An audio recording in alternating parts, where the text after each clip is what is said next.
नागिन पूरे मन से नागरानी को याद कर तांडव करे तो ये फरियाद सीधे नागरानी के पास जाती है।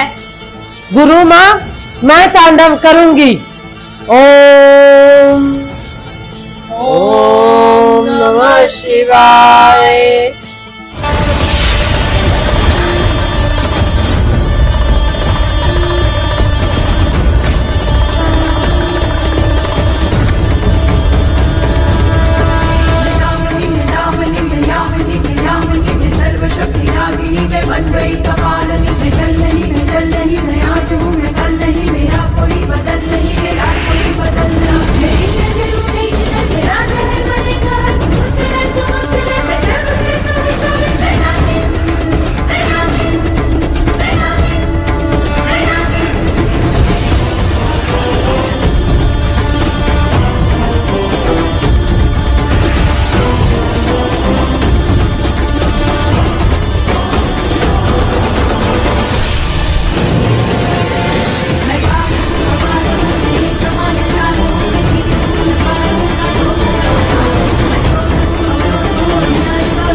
ये कुदरत का खिलना, ये उनके आने का संकेत है।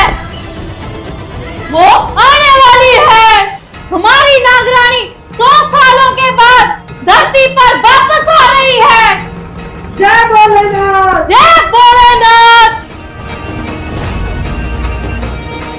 अब इनकी आने की खुशी में सूरज उग रहा है। देखो रागिनी, सूरज उगने लगा है।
प्रणाम नागरानी।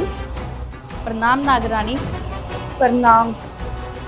इतने वर्षों के बाद देखे हम आपको बहुत प्रसन्न हुए। यहाँ धरती पर बहुत गलत होने वाला है। हमारा भारत देश बहुत बड़ी मुसीबत में पड़ने वाला है। हमें आपकी जरूरत है नागरानी, मदद कीजिए हमारी नागरानी, मदद कीजिए। पता है मुझे, सब पता है, लेकिन मैं हमारे भारत देश का एक भी बाल बाका नहीं होने दूंगी। हमारे देश के लोगों को एक आंच तक नहीं आने दूंगी। मैं हमारे देश में मातम नहीं फैलने दूंगी, क्योंकि मैं नागिन हूँ। नागिन मेरा डसा पानी तक नहीं मांगता।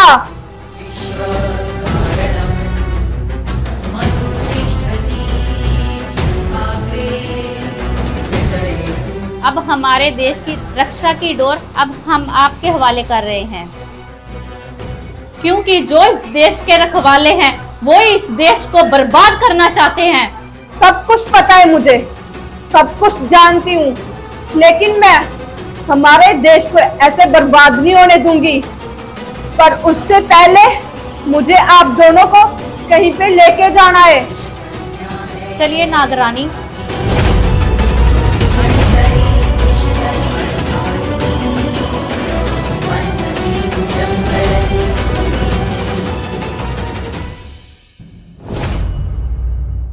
मंत्री साहब, अगर हमारे हाथ कोई छोटा सा पत्थर लग जाए तो हमारा काम बिल्कुल ही मुश्किल नहीं रहेगा।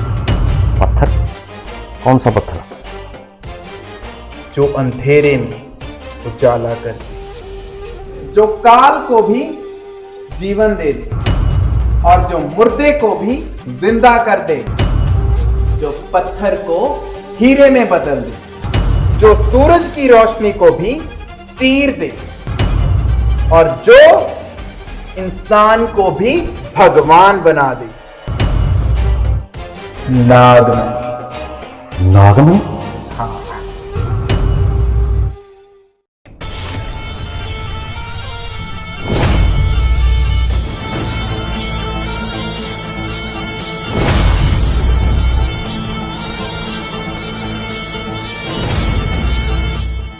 हम इस पुराने जंगल में क्यों आए हैं नागरानी? क्योंकि नागमणि यहाँ पर स्वयं प्रकाशित होगी। लेकिन हमें नागमणि को क्यों प्रकाशित करना है नागरानी? क्योंकि मुझे आभास हो रहा है कि वो दरिंदे अभी हमारी नागमणि पर बुरी नजर डालने वाले हैं। क्योंकि उनको पता है अगर नागमणि उनके पास होगी तो वो कुछ भी कर सकते हैं और उनका कोई कुछ भी बिगाड़ नहीं पाएगा। इसीलिए हमें सबसे पहले नागमणि को सुरक्षित जगह पर रखना पड़ेगा। लेकिन नागरानी, जहाँ पे तो नागमणि सुरक्षित ही है। नहीं रागिनी, यहाँ पर नागमणि बिल्कुल भी सुरक्षित नहीं है।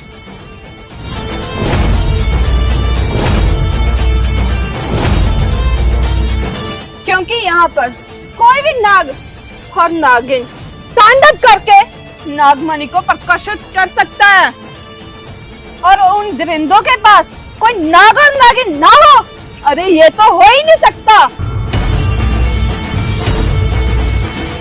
क्योंकि जब पिछली बार देशद्रोहियों ने जहरीला विष घोला था पानी में, तब भी एक नागिन ने उनका साथ दिया था। इसीलिए हमें उनसे एक कदम आगे ही चलना चाहिए।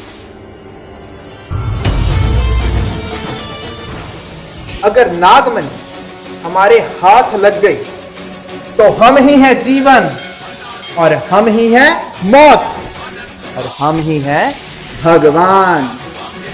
मगर वो नागमणि मिलेगी कहाँ पर? है मेरे पास कोई हथियार? हथियार कहूं या इंसान? अरे इंसान कहूं या कयामत? कयामत कहूं या फरिश्ता?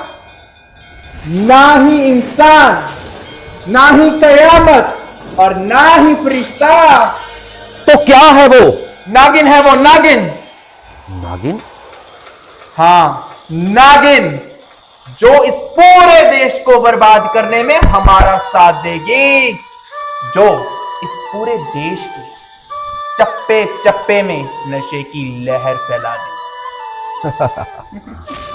और इस देश में सिर्फ एक चीज होगी और वो है मौत का तांडव। अरे क्या बात है विजय, तुम तो बहुत शातिर निकले। पर वो नागिन मिलेगी कहाँ? अरे भाई, हमें नहीं मिलाओगे नागिन से? हो, प्रताप भाई साहब, आओ आओ, वेलकम।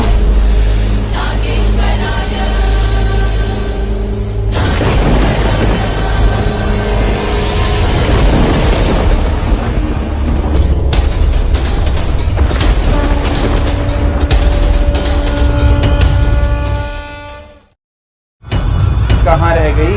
अभी तक आई क्यों नहीं? अरे तुम भी दिखते हो। ये क्या हाल किया तुमने सूखे? ऐसा ही हाल मैं तुम्हारा भी कर सकती हूँ। करके दिखाऊं? नागिन करेगी अपने देश के पहले दुश्मन पर वार। मेरे देश का पहला गुनहगार मरने जा रहा है। आखिर कौन है ये दुश्मन?